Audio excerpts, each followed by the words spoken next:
Integration of Ayurveda and Yoga and Naturopathy. Ayurveda से संबंधों में चौधरी भन प्रकाश आयुर्वेद चरण संस्थान में बहुत बड़ा इंस्टीट्यूट है, एशिया का फर्स्ट इंस्टीट्यूट है। आयुर्वेद की बात करूँगा, साथ में योगा और नेचुरोपैथी की बात करूँगा। हितायतम सुखम दुखम आयुष हितायतम मानम चेता यत्रोक्तम आयुर्वेद से उच्यते। आयुर्वेद क्या है? हितायु, अहितायु, सुखायु, दुखायु, इनका सामंजस्य कैसे हो सकता है? आयुर्वेद एक विज्ञान है, एक जीवन है। हमने देखा है कोविड-19 में, हमने देखा है लोग त्राहिमाम हो रहा था और आयुर्वेद लोगों को बचा रहा था। केवल आयुर्वेद जो है आयुर्वेद में बचा रहा था। किससे? आहार से, विहार से, दिनचर्या से, ऋतुचर्या से, संस्कार से बचा रहा था। आहार क्या है? आहार के बारे में आयुर्वेद को बताइए। आप हम जानते हैं, सभी आयुर्वेद के एक्सपर्ट बैठे हुए हैं। हमारे वेदों में, अथर्ववेद में काफी बताया गया है कि आयुर्वेद क्या है, आयुर्वेद क्या है। ऋग्वेद में भी आयुर्वेद के बारे में बताया गया है, आहार के बारे में बताया गया है कि आहार कैसा होना चाहिए हमारे जीवन में, विहार कैसा होना चाहिए। ऋग्वेद में भी आयुर्वेद के में आहार के बारे में बताया गया है। जिस प्रकार से हमारे गुण होते हैं सात्विक, राजसिक, तामसिक, उसी प्रकार से सात्विक आहार होता है, राजसिक आहार होता है, तामसिक आहार होता है। मैं बताता हूँ सात्विक आहार क्या होता है। आयु सत्वल आरोग्यम सुप्रीति विवर्धना रस्या स्निग्धा स्त्रा हृदय आहारा प्रिया। सात्विक आहार क्या होता है?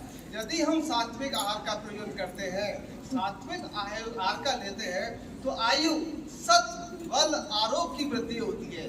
तो यदि आयु सत्व बल आरोग्य की वृद्धि होती है तो क्यों ना हम सात्विक आहार का प्रयोग करें। उसके बाद रासिक आहार की बात करते हैं। कटव अम्ल लवण चम ऊच रुच बदायना आहारा राजस चेष्टा दुख सुख मोह प्रदा। कटु अम्ल लवण, ये जो आहार है ये निश्चित रूप से शरीर को नुकसान करते हैं, इसलिए उनको रासिक आहार कहा गया है। तो इसलिए हमको रासिक आहार का भी त्याग करना चाहिए, केवल सात्विक आहार का ही प्रयोग करना चाहिए। जब हम सात्विक आहार, रासिक आहार की बात कर रहे हैं तो तामसिक गुण के आधार पर तामसिक आहार होता है। उसके बारे में मैं आपको बताना चाहता हूँ। याम यतरतम पूति परशुतम चयम उच्चिष्ट मापे भोजनम तामस प्रियम। तामस भोजन कैसा होता है? जो गड़ा खला पुराना बासा जो आहार होता है वो तामसिक आहार होता है। उसके खाने से, उसके लेने से तामसिक आहार की प्रवृत्ति होती है और तामसिक गुण शरीर में प्रयोग होता है। मेरे मित्रों, आयुर्वेद क्या है? आयुर्वेद तो हर किचन से शुरुआत होता है। सौंठ है, वृक्ष है, पीपल है, अदरक है, इलायची है, ये तो आहार के तरफ है, ये तो आयुर्वेद के तरफ है। यदि हम गुनगुना पानी भी पीते हैं वो भी आहार होता है। आज मौसम देख रहे हैं आप, पॉल्यूशन देख रहे हैं। मैं आपसे कहता हूँ यदि हम गुनगुना पानी सुबह सुबह उठकर पिए, गुनगुना पानी हम जलपान करें तो निश्चित रूप से हमारे शरीर के लिए बहुत स्वास्थ्यवर्धक होता है।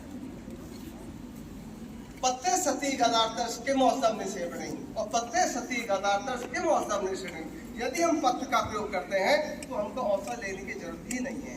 यदि हम पत्त का पालन करेंगे, यदि हम अच्छे आहार विहार का पालन करेंगे तो हम बीमार हो नहीं सकते। मैं ये मेरा दावा है, मैं आपसे वादे से कहता हूँ। दिनचर्या चल रही है, कौन से ऋतु में कौन सी परिचर्या का पालन करना चाहिए ये हमको देखना है। यदि हम योग की बात करें तो योग चित्तवृत्ति न उदय। योग और आयुर्वेद को हम अलग नहीं कर सकते, इवन नेचुरोपैथी को भी हम अलग नहीं कर सकते। योग, आयुर्वेद और नेचुरोपैथी, इन तीनों को संगम करके हमको पालन करना पड़ेगा। ध्यान, धारणा, समाधि, योगा। आपने देखा 180 जो देश है वो योग का पालन कर रहे हैं। अच्छे कोई VIP पर्सन क्यों ना हो, योग का पालन कर रहे हैं।